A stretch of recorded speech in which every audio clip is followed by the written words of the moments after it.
Can we start the session? Yes, ma'am.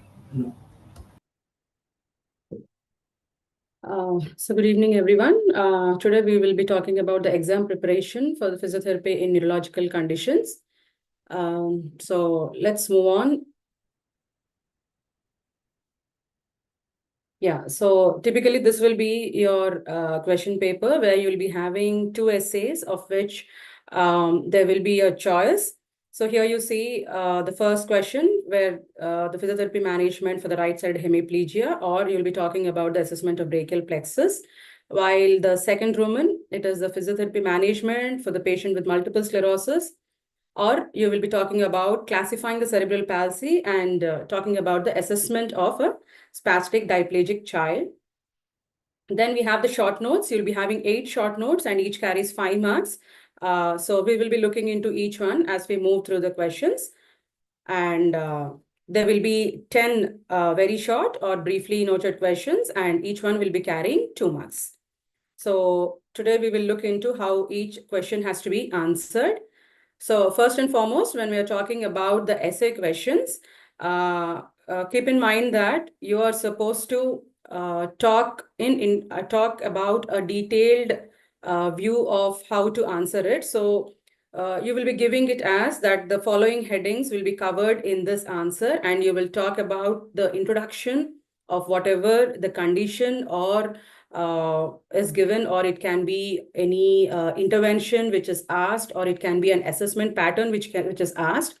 And typically in this question, it is the PT management of right hemiplegia.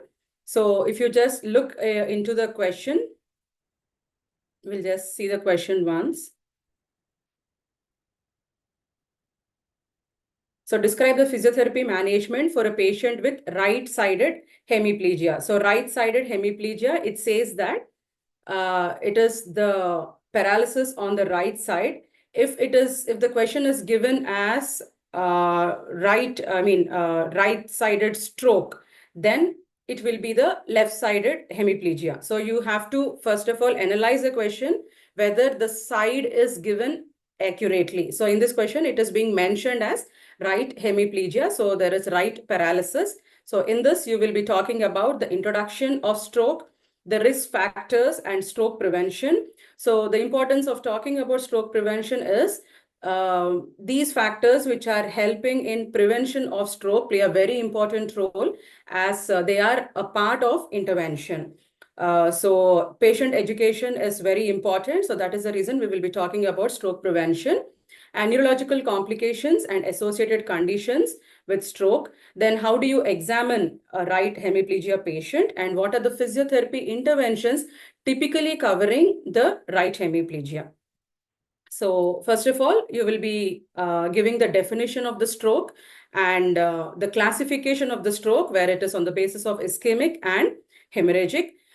We can also talk in detail about the etiological characters, where it is the thrombus and the embolus, which are the two main pathophysiological factors.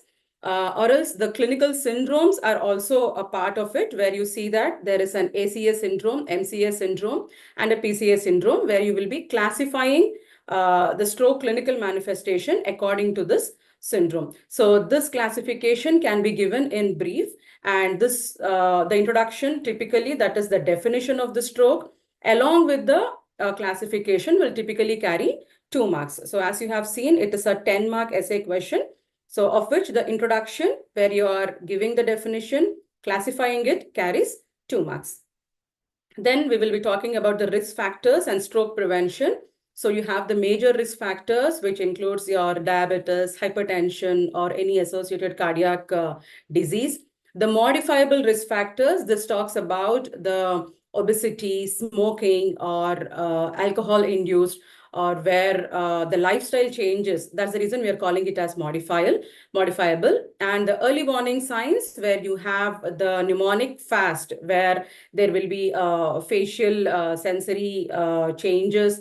There will be arm weakness. So F is for facial sensory changes, there where facial drooping is seen. A is for the arm weakness. S is where the speech impairments will be noticed. and T is a timely management. So FAST, FAST, where you will be talking about the early warning signs. And this carries around 1 to 1.5, where we will be talking about the risk factors and the stroke prevention. Next, you have the neurological complications. So neurological complications, as you see, there are a wide complex, they are wide and complex. So here you have to be specific in talking about the right hemiplegia. So here you see the neurological complications or the clinical manifestations typically are the right-sided hemiplegia or paresis, and there will be right-sided sensory loss. Apart from that, that is where you're talking about the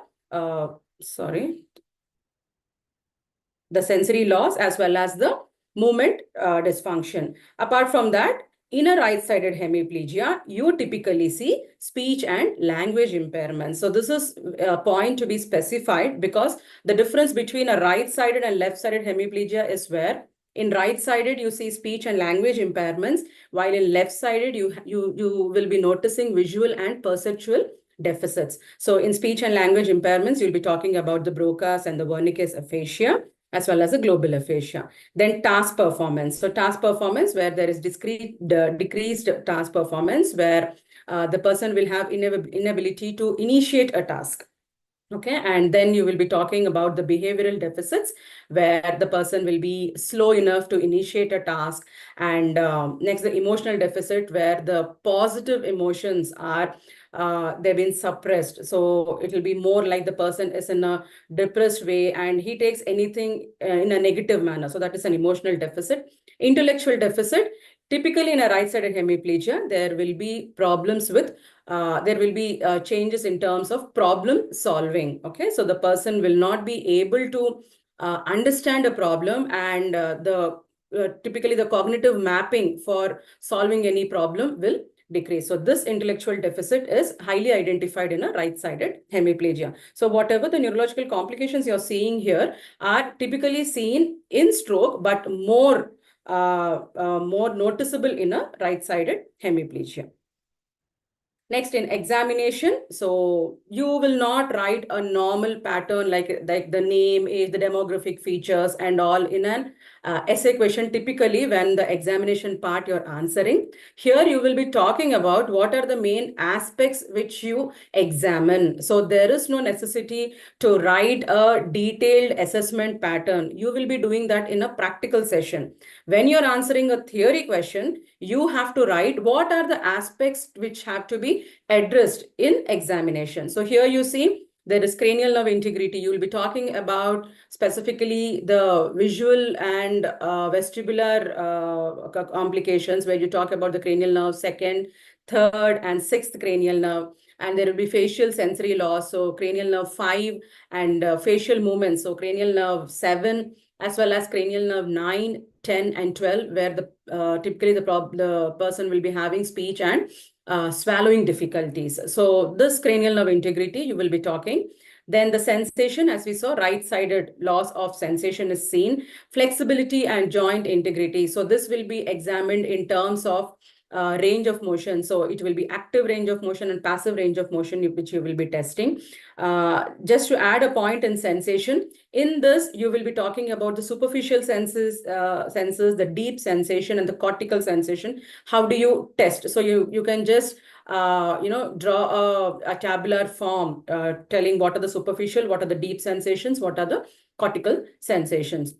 And motor function, where how the joint integrity, the joint flexibility, which we will be talking in terms of the motor function. Muscle strength, MMT. So when you're talking about MMT in stroke, it is very difficult for therapists to test the muscle strength. So here you're talking about the spasticity. Okay, so in motor function, you will be talking about the tone of the muscle, whether there is spasticity or flaccidity or rigidity. So in most of the cases, it will be spasticity, and in some of the cases, rigidity is also seen. So in muscle strength, you will be talking about the Ashworth scale. Ashworth scale, which is used for testing the spasticity, which is a 5-graded scale ranging from 0 to 4. Next, postural control and balance, where you will be talking about the postural deviations. Since it is a right-sided hemiplegia, There could be certain postural deviations, and this have to be highlighted, and as well as in balance, the static and dynamic balance. So how do you examine? What do you examine? Static balance. What do you examine in dynamic balance? These aspects have to be covered. Next, the gait and locomotion. So in the stance phase and the swing phase. So in stance phase, what are the deviations which you see in stance phase, where you're talking about the hip, knee, and ankle? Similarly, in the swing phase, what are you seeing? What are the deviations which are seen in hip, knee, and ankle? Next, the integumentary. Sorry. The integumentary, where the skin condition will be seen, like it is noticed for any ulcers, or it can be any rashes or any skin changes where there is discoloration, where there can be pallor, where there can be any inflammation. So those all you will be saying. Next, the functional status. The functional status tells about the ADLs, activities of daily living, and IADLs, instrumental activities of daily living. So here you can give a scale. The Barthel index can be given in functional status.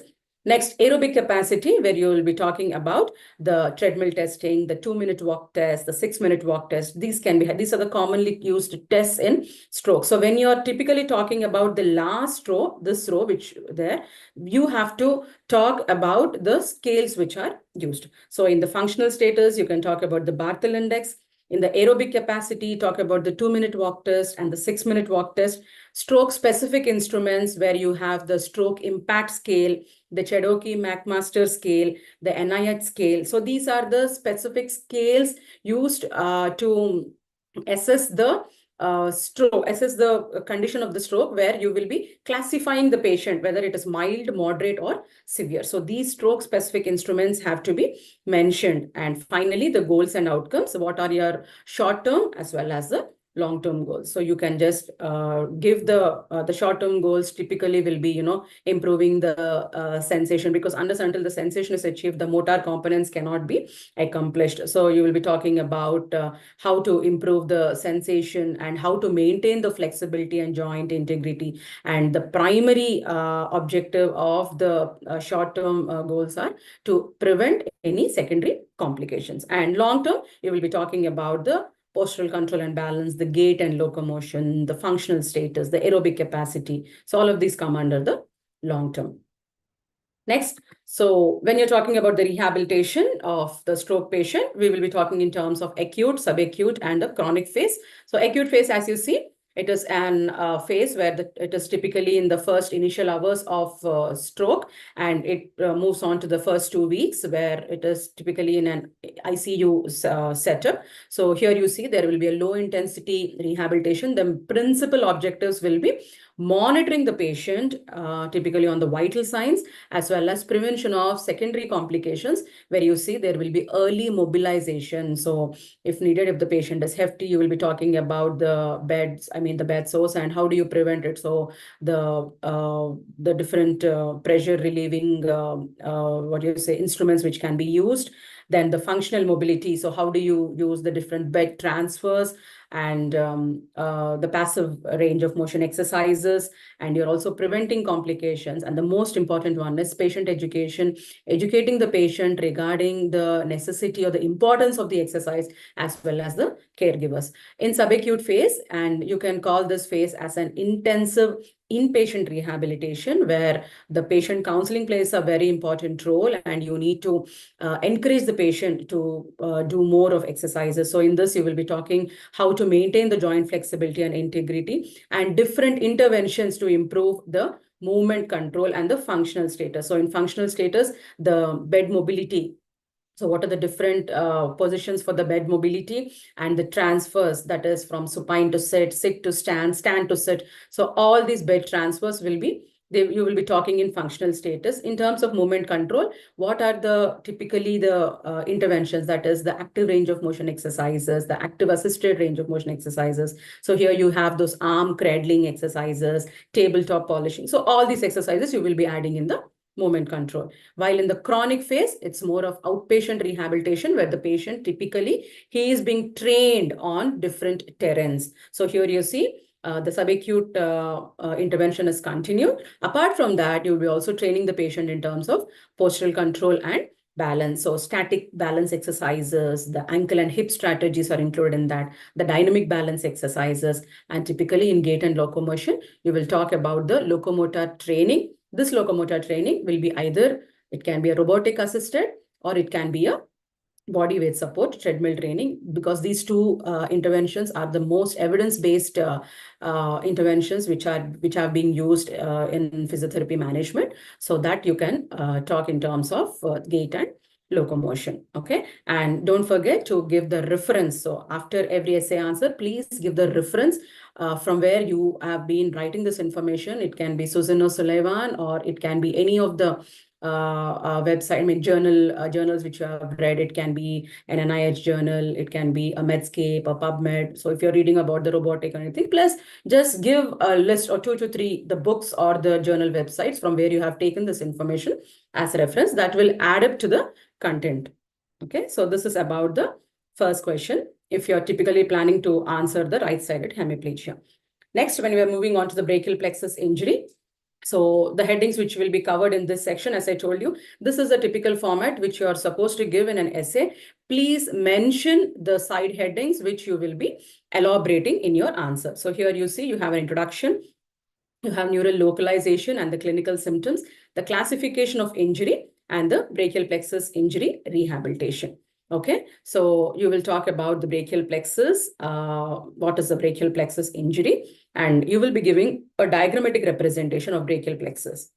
Okay, so you will be drawing the diagram, and please practice the diagram, because diagrams are very important in an essay question. So here you see you have a diagram which is typically representing the roots, trunks, divisions, cords, and branches. Why is this diagram necessary? Because this will play a very important role in explaining the clinical manifestations. So if you see the C5 and C6 typically, which are the upper roots, they are giving to the musculocutaneous and axillary, where you see the Erb's paralysis. While if it is the C8 and T1, it is the lower trunk, which is your radial and the ulnar nerve, which are the paralysis, I mean, any trauma to this nerve roots will cause the Klumpke's paralysis. So when you are giving a diagram of the brachial plexus, you are in turn taking your answer to the next level, where you will be explaining the neurological complication. So here you see the brachial plexus injury. Typically, we will be talking about the Erb's paralysis and the Klumpke's paralysis. So here you see the site of injury. As I told you, the C5 and C6, the upper trunk. So what are the muscles paralyzed? So C5, C6, typically it's your deltoid, it is your the rotator, the teres spine, the teres minor, the infraspinatus, and the deformity which you see in the Erb's paralysis has to be the policeman tip deformity. You have to explain that. When you're talking about the Klumpke's paralysis, again, the site of injury will be the C8 and T1, the muscles paralyzed. So it is the radial nerve and the ulnar nerve. So it will be the flexor, the wrist flexors, and the ulnar nerve, the lumbricals, the intraocular. So just explain what are the muscles paralyzed and what is the deformity. So here you can see the claw hand. You will be talking about those deformities. So in order to explain thoroughly, you have to first give a diagram, and taking that into the next level, you'll be talking about the Erb's paralysis and the Klumpke's paralysis. And then give the classification of brachial plexus injury. So we have almost 2 to 3 evidence-based classifications, of which the most commonly used is the Leffert classification, where we have into 4 criteria. So open, closed, radiation-induced, and obstetric. So you can just give the classification. You will not explain in detail, but the classification, it adds on to around 2 to 3 marks. So that is the reason you need to give the classification.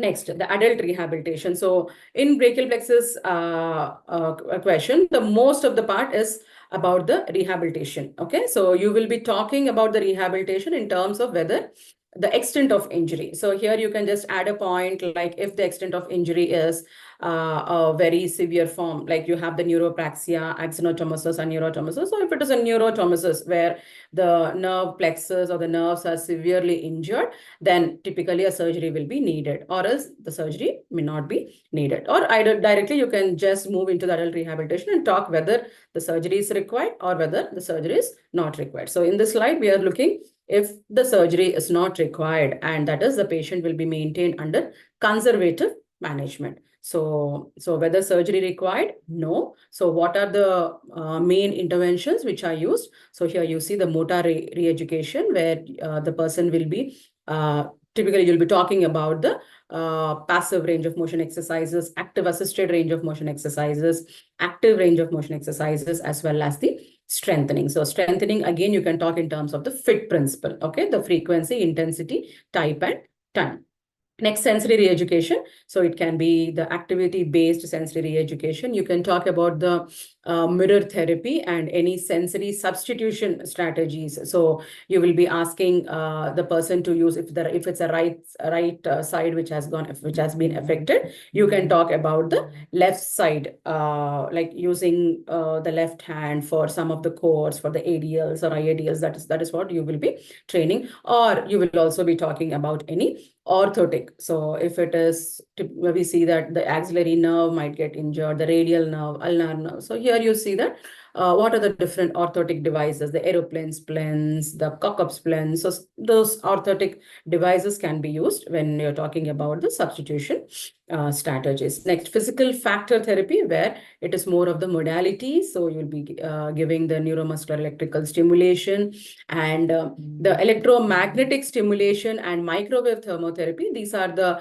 latest evidence-based interventions which are being given for brachial plexus rehabilitation. And finally, it is the psychosocial support. So psychosocial support plays a very important role in any neurological condition. So talk about the psychological counseling. How do you give family support? How important is family support? How important is the social support? Next, if the surgery is needed, then what is the post-operative rehabilitation and what are the after effects period rehabilitation? So in post-operative rehabilitation, so early mobilization is needed, where you go for passive motion. Local fixation has to be maintained, and pain management. If there are no any internal fixations or anything, you can go with TENS, you can go with a local ultrasound.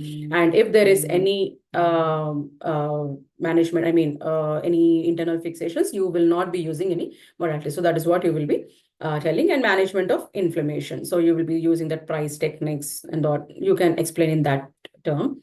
And if it's an after effects period rehabilitation, so here you will be talking post-surgery, if still the person needs to go for substitution strategies, there you will be talking about the different orthoses which will be given, which are a compensatory rehabilitation techniques. Okay, so this is what you will be explaining in terms of brachial plexus.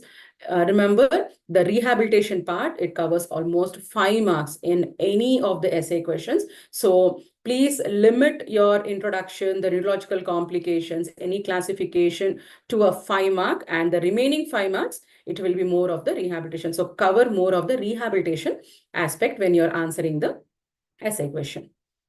Next, PT management in the multiple sclerosis. So here also you're talking about a condition as well as its management. So here you see, you'll be talking about the introduction, disease course, clinical manifestations, and associated conditions. These three, they will be carrying around 5 marks. And examination and physical therapy intervention, this in turn will carry 5 marks, because the main criteria is, here they're asking about the PT management. So in terms of explaining about the PT management, you have to talk about what is the examination, what are the criteria where you need to examine a multiple sclerosis patient, and how do you treat those clinical, those examination components. How are you planning an intervention? That is what you talk in physical therapy intervention. So in multiple sclerosis, just give the introduction, where it is an autoimmune disorder, and you can talk about the Charcot's triad that will add up to the answer, saying that you know about multiple sclerosis, and just talk about the disease course. You can just highlight these points. You need not explain in detail, just give the 4 different types of the disease courses, that is relapsing and remitting, secondary progressive multiple sclerosis, primary progressive, and progressive relapsing. You can just give the terminology, that will be sufficient. Then talk about the clinical manifestations. So typically the sensory symptoms and pain, you can talk about the pain, you can talk about the altered sensations, you can talk about trigeminal neuralgia and the Lermite sign when you're talking on the sensory symptoms and pain, because these are the 2 common ones which are seen in multiple sclerosis exclusively. Next, cognitive components talk about the problem solving, the calculation, the memory, attention. Okay, so these components you will be talking in cognitive symptoms. Motor deficits, so spasticity is seen, and so the tone of the muscle is changing. You can talk about the spasticity as well as the tremors. So intentional tremors. So that is what we have talked. If you remember the Charcot's triad, we have the intentional tremors, nystagmus, and scanning speech. So those intentional tremors you can highlight in the motor deficits. Speech and swallowing. So scanned speech is one of the most important clinical manifestation which you see in multiple sclerosis.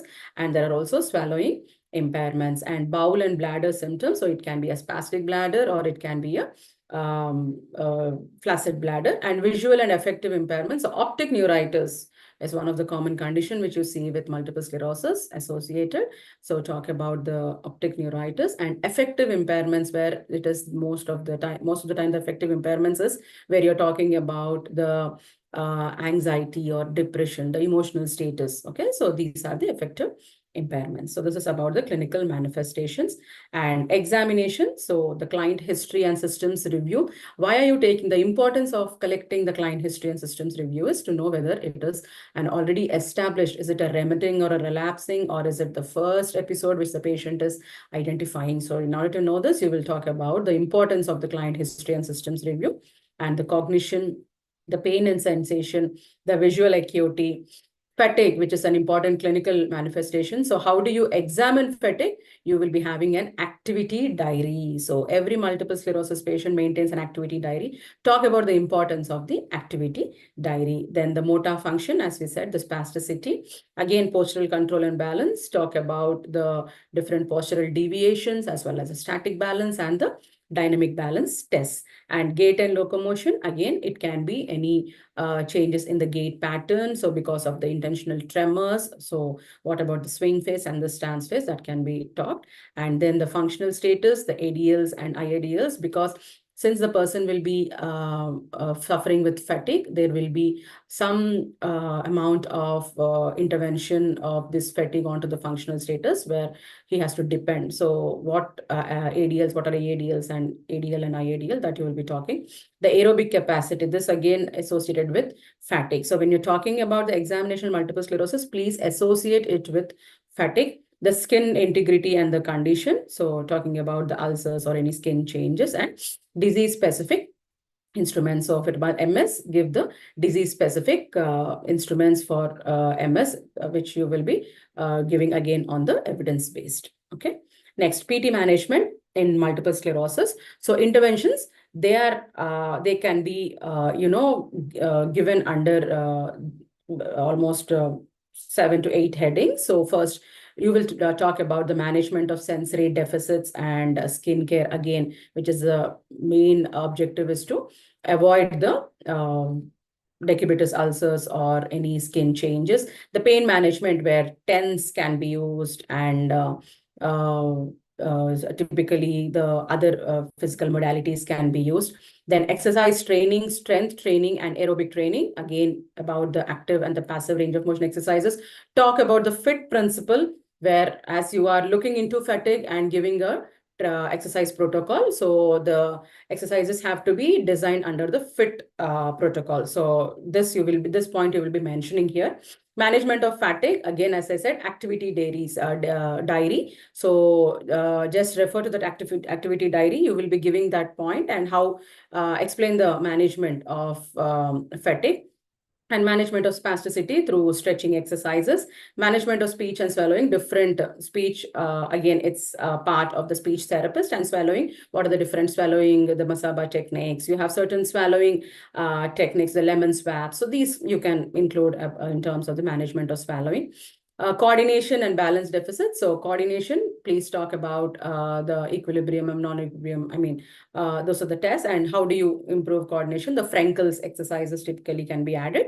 And the balance deficits, again, what are the static balance activities, the dynamic balance activities? How do you improve the base of support challenges and dual tasking? All of this can be included in this. The locomotor training, again, it is either body weight support or a robotic assisted. And if needed, you'll be giving a compensatory, that is orthotic or assistive devices, thus helping in the functional training and then the cognitive training. So as I told you, this intervention plays a very important role where you need to elaborate each and every topic. Okay, so this is how we'll be talking about the multiple sclerosis. Next, the PT manage. Sorry, this is the PT management of cerebral palsy. So the question is typically, they haven't asked you about the intervention. It is asked about classifying CP and assessment of CP. So we will not talk about intervention. See, in essay questions, please read the question and answer to the point which is asked. So if you see the fourth question, it is classifying the cerebral palsy and talking about the assessment of a spastic diplegic child. So when you are classifying, give the types of cerebral palsy. It is the spastic, the dyskinetic, the ethetoid, and the ataxic. So we are talking more about the spastic, where in spastic you have the hemiplegia, diplegia, and quadriplegia. So you see hemiplegia, one half of the body. Diplegia can be the either upper, the lower, and the diplegia is both lower limbs, and quadriplegia, it is both upper as well as the lower limbs. So this classification has to be elaborated when you're talking about the types of cerebral palsy. And most important point here is you have to talk about the etiology and risk factors, where the prenatal, perinatal, and the postnatal, because these play an important role in the assessment. So that is the reason you need to highlight what are the factors in prenatal. Again, you see the periventricular leukomalacia, the infections and all. And perinatal, that is just before the third trimester and during the course of the delivery, the hemorrhage, the seizures, hypoglycemia. So these are the factors in perinatal. Postnatal, so it is after delivery, once of the birth of the baby. So there can be any toxic issues, or it can be the meningitis, encephalitis, or any traumatic events of the child as they are growing, any drowning or any coagulopathies. So this you will be talking in terms of the postnatal factors. Okay. Then CP assessment. In CP assessment, the history plays an important role. As I told you again, do not write any format of the assessment. Format of the assessment will be given only in practical examinations. In theory, please identify and specifically write what are the areas to be tested. So in CP assessment, the cerebral palsy assessment, history plays a very important role, and the general assessment. So in history, you can talk about the developmental milestones, as well as what are the developmental history. Did the child undergo any changes during any trauma or any severe infections? That you'll be talking in terms of history. And first, when you're talking about the assessment, it is the tone. The tone tested. So here you see spasticity. In spasticity can be checked under two scales, the Tardieu scale as well as the modified Ashworth scale. So please elaborate the scales, or at least elaborate one of the scale, which will be highlighting your answer. Next, postural evaluation. Postural evaluation, you'll be talking how do you evaluate the child in prone, different positions. That is in prone, what are you supposed to look in for? The supine, the sitting, the standing, and walking. So evaluate the posture in terms of different positions. The joint range of motion. So we will be talking about the hip, knee, ankle, subtalar, and the mid-tarsal mostly. And if it is the quadriplegia, it will be the upper extremity too. The gait and locomotion. So gait and locomotion, it will be on observational gait analysis or the 3D gait analysis. You will be looking into the stance phase and the swing phase. Next. Apart from this, there is also classification systems where typically you're using certain outcome measures, which are the scales, and these are called as the classification systems. So in CP, as you see, there are 4 important classification systems: the gross motor functional classification system, the manual ability classification system, the eating and drinking ability classification system, and communication functional classification system. All of them have been they have been graded on the scale from 1 to 5, where you will be just highlighting the importance of these scales. You do not talk about the scales in detail, but just highlight what does a gross motor function classification system do. It is grading the child onto into the levels of the level 1 to level 5, whether the child is independent or the child is totally dependent. So that is how you will be classifying. There's the manual ability, what the child is able to do, what are the activities, eating and drinking ability. Is the child able to take independently by himself? That is the eating and drinking. And communication, how well is the communication, the social communication? So how does he communicate with the peers, with the parents? So this communication functional classification system. So these are the four more main areas of the classification system. And this is very, very important when you're talking about the assessment of the cerebral palsy child. Next, the vestibular rehabilitation. So we are entering into the short answers, short questions, which each one carries 5 marks. So here in the short answers, remember, you will be just giving, if it is a condition typically or an intervention, just give an introduction about the intervention or a condition. So if you see here, it is vestibular rehabilitation. Talk what is vestibular rehabilitation. So it's an intervention. It's which is rehabilitation, vestibular rehabilitation therapy, which is intervention used to treat vestibular disorders, which can be either central or it can be the peripheral disorders. So some of the disorders, and here also in vestibular rehabilitation, before you move into that, it's very important that you take the history. Talk about the importance of history taking in vestibular pathologies and general assessment. How you will be talking in general assessment.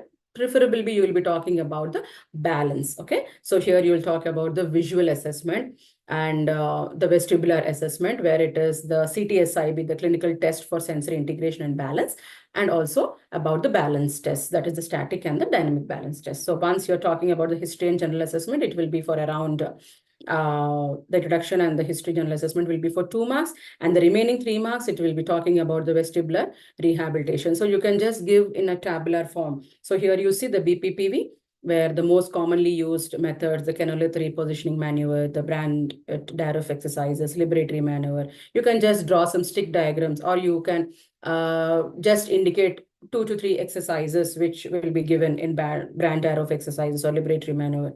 And in BPPV, these are the most commonly common interventions which will be used. In unilateral vestibular loss, it is more of the adaptation exercises and substitution. So adaptation is where you're adapting the patient to a clinical manifestation. So you're making him to do the same activity which the patient feels that it is triggering his vestibular manifestation. So that is what the adaptation exercises, as well as a substitution exercises. So you will be elaborating on these 2 types. What are the objectives of the adaptation and substitution?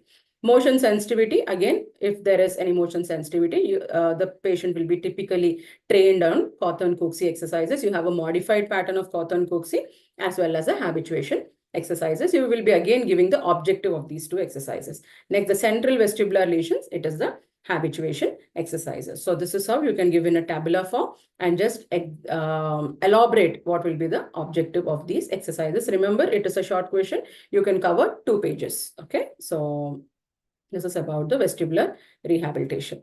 Next, classification of nerve injuries. They have just asked you to classify the nerve injuries, and that too, it was a Sunderland classification. So when you're talking about a Sunderland classification, here you see 1, 2, 3, 4, and 5. So the nerve injuries will be classified into 5 categories, of which the 1 will be it is it is almost same as that of the neuropraxia of the Seddon's classification, where there will be a myelin damage and physiological conduction block is seen.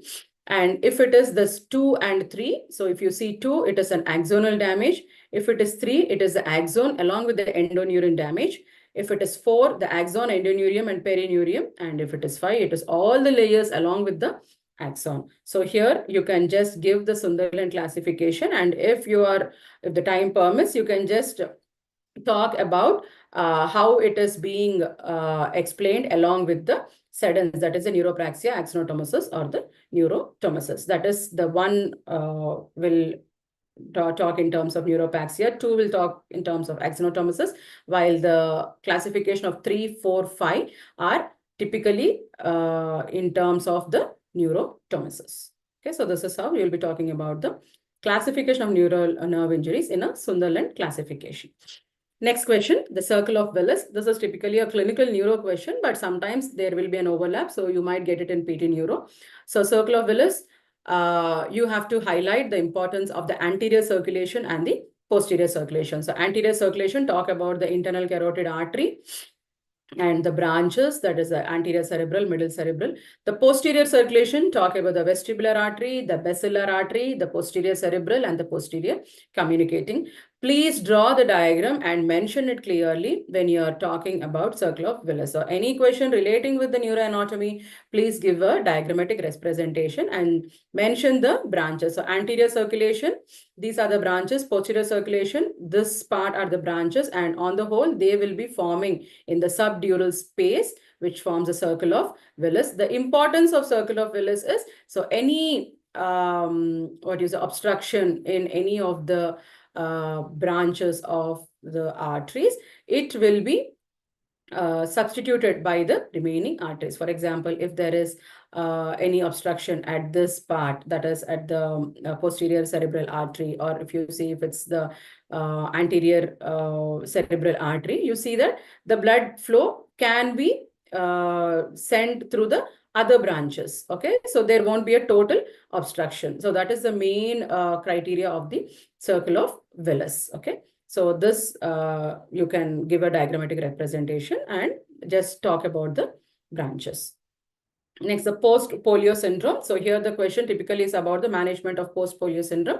So initially you will talk what is post-polio syndrome, where you see after a few years, it will be a secondary attack, the second attack of the polio, which will be around 15 to 20 years later. And the management will be divided into two criteria. One is the physiotherapy management, and the other one, if it cannot be treated conservatively in terms of exercises or strengthening, there has to be an orthotic prescription. So in physiotherapy management, we will be talking about the general strengthening. Whenever you're talking about strengthening, please do mention the FIT principle. Then the aerobic exercises, the treadmill or the upper limb bilateral ergometer, or it can be a cycle ergometer, the aerobic exercises and the stretchings. Next, if it's an orthotic prescription, the most common, the knee to hand gait is seen in polio. So in order to add it as an compensatory, we will be giving a knee ankle foot orthosis. Okay, so what are the main objectives of giving a knee ankle foot orthosis? Where you are, the dorsiflexion collapse in stance is prevented, the genu recurvatum will be, it's not corrected, but the genu recurvatum can be addressed, genu valgum can be addressed, and mediolateral ankle instability will be I mean, there are, this knee ankle foot orthosis will help in minimizing the instability factors. Okay, so this is what you will talk about, the objectives of the knee ankle foot. So post-polio syndrome, talk about the post-polio syndrome in the initial introduction. Management, talk about the physiotherapy management and the orthotic prescription. So 1 mark for talking about post-polio and 2 marks for physiotherapy management and 2 marks for the orthotic prescription. So totally you'll be covering 5 marks. Next, the motor relearning techniques. So motor relearning techniques have been asked, but these are not the patterns which you will be talking. So again, the intervention, motor relearning technique interventions, they are being carried in terms of 4 objectives.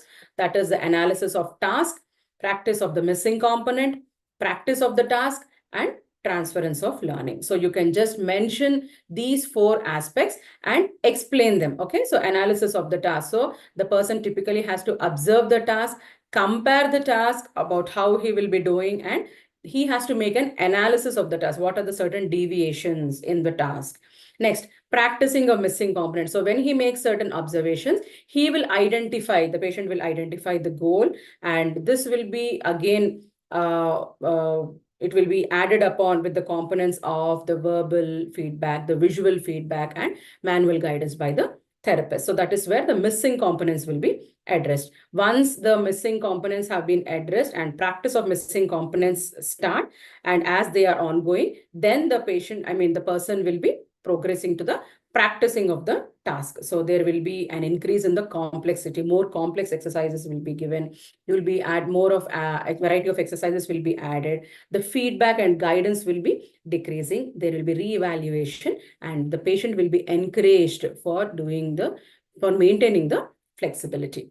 Okay, and once the practice of task is done, there will be transference of learning. That is, there will be a consistency of practice, there will be a positive reinforcement, and the patient has to organize himself in a self-monitored or self-paced activities, and you can give the ideas of structuring or stimulating the learning environment. So please mention these 4 points and elaborate them according to the side headings. So if you're talking about analysis, talk about the observation, comparison, analysis. So that is how you can give point-wise and talk about the motor relearning techniques. Remember, motor relearning techniques is a vast area. And if it is given as a short question, you can explain in these 4 components, which will be sufficient for answering a 5 marks question. Okay. Next, the Brown-Sequard syndrome. So hemisection. Give a diagram of the spinal cord, the TS, and talk about the different, mention the different, the fasciculus gracilis, the cuneators, the tracts which are present, the sensory and the motor tracts, and what is the mechanism of injury, and what will be the clinical manifestations in a Brown-Sequard syndrome. So hemisensory loss of one side. So if you see here, ipsilateral loss of motor, vibratory and propriosensation, that is the motor activity. Ipsilateral loss of motor activity is seen, and the vibration and proprioception, the deep senses will be lost, while contralateral on the opposite side, the superficial senses will be lost, that is the pain and the temperature. So these manifestations can be given, as well as a diagram can be given along with that, with the etiological factors. Okay, so this is about the Brown-Sequard syndrome. Don't forget to mention the spinal cord diagram in the answer, as well as you can give the etiological factors and then mention what are the clinical manifestations in the Brown-Sequard syndrome. If time permits, you can just add a point about the PT management. How do you address the sensory components and the motor component? Next, PNF and its techniques. So here you have to understand that the PNF patterns are not asked. It is the techniques which are asked. So most commonly we see that if PNF is given, you talk about the upper limb patterns, the D1, D2 flexion and all. So do not talk about the patterns unless and until it is asked. Here the question is clearly said as PNF along with the techniques. So what are the different techniques of PNF?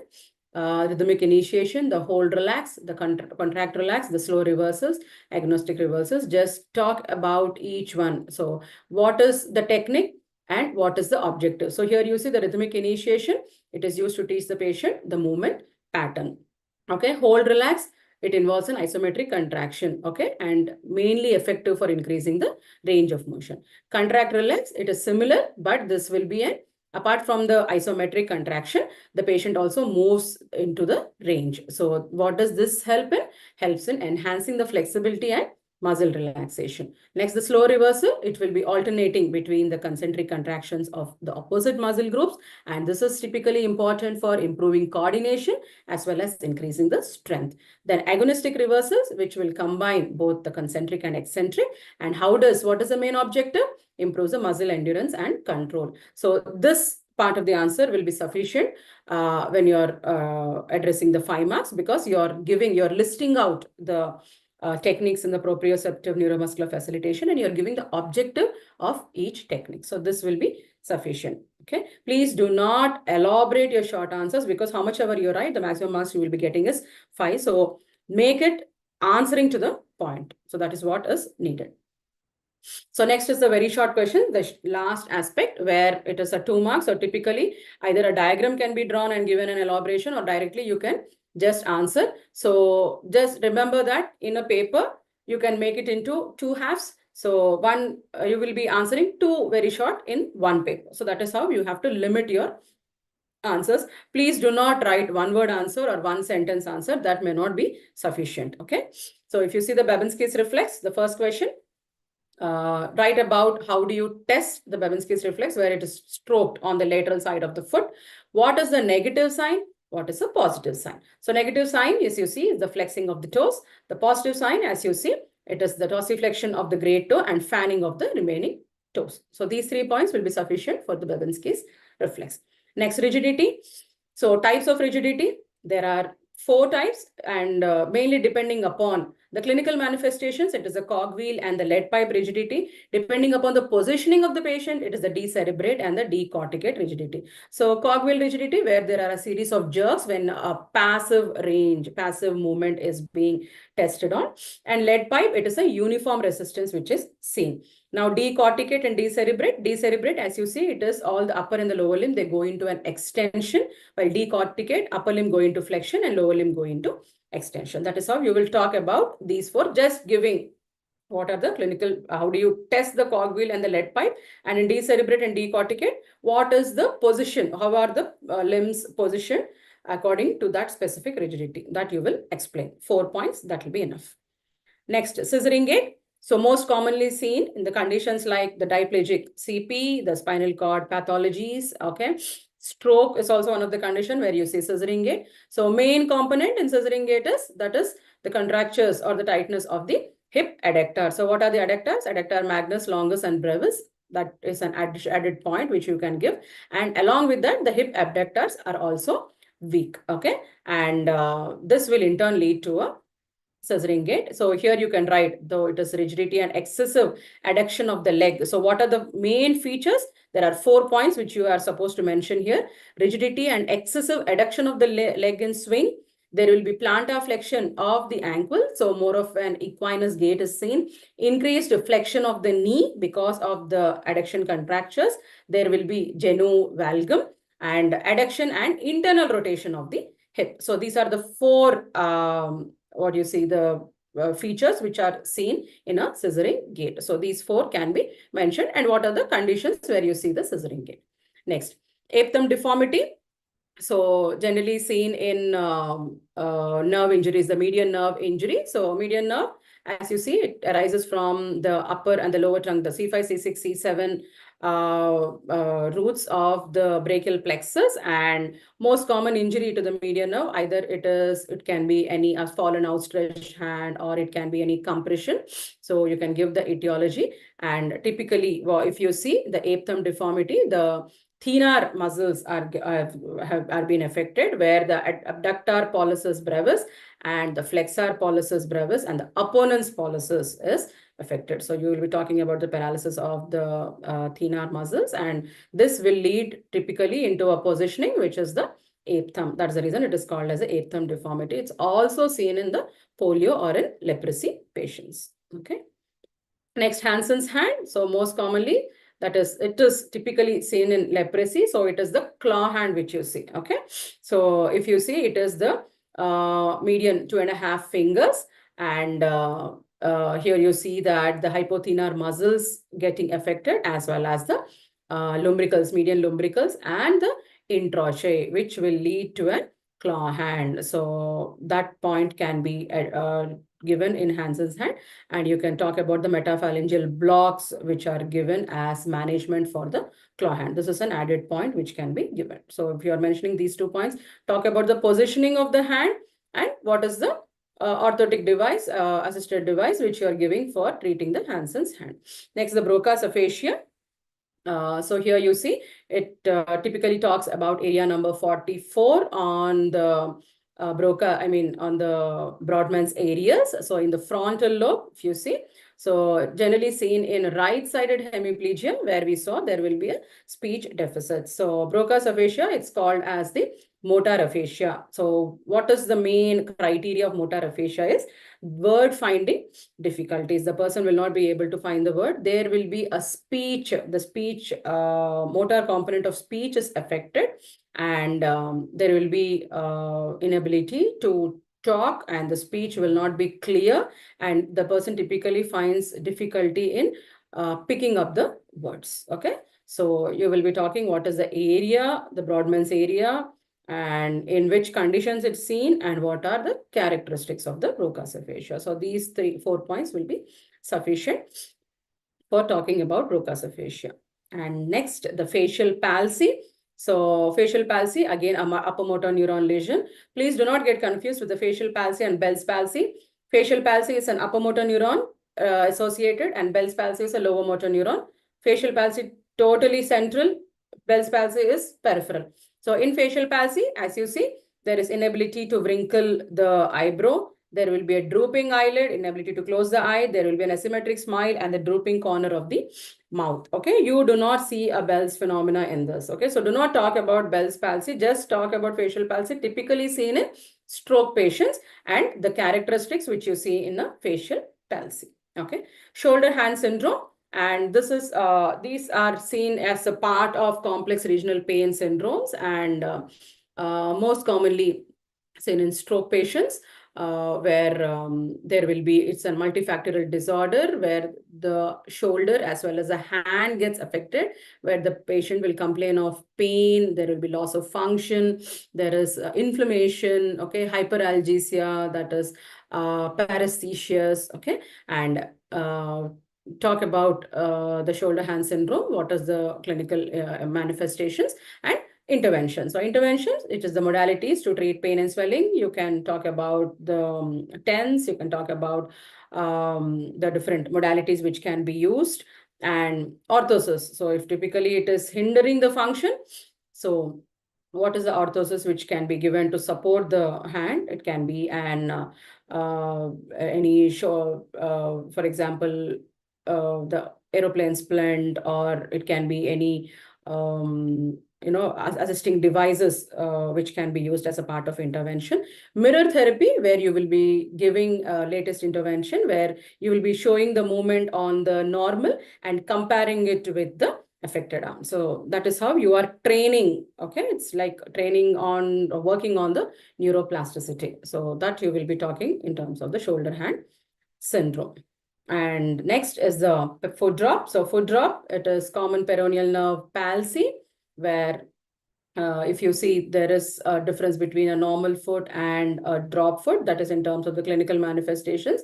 You see that there is inability to lift in the what you say, the stance phase, when it is the toe off phase, there is inability to lift the front part of the foot. And most common etiology of the peroneal nerve injuries, it can be seen in stroke, it can be seen in any road traffic accidents, or it can be seen in any nerve injuries associated, any blunt injuries. So talk about the etiology, talk about the clinical manifestations, and most importantly, you can talk about the intervention, where an ankle foot orthosis can be given, a solid ankle foot orthosis, or a different, you can just talk about the ground reaction force orthosis, the different types of orthosis which are given in the foot drop. Okay, so intervention is an important point which has to be noted in, which has to be written in the foot drop. Next, tremors.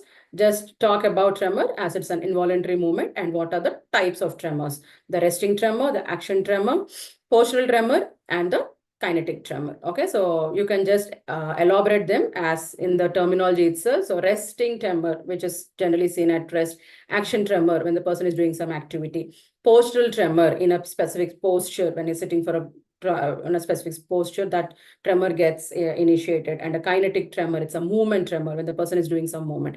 So depending upon the terminologies, you can elaborate the types of tremors. Yeah, thank you. Are there any questions? No questions, ma'am. You can end the session. Yeah, thank you.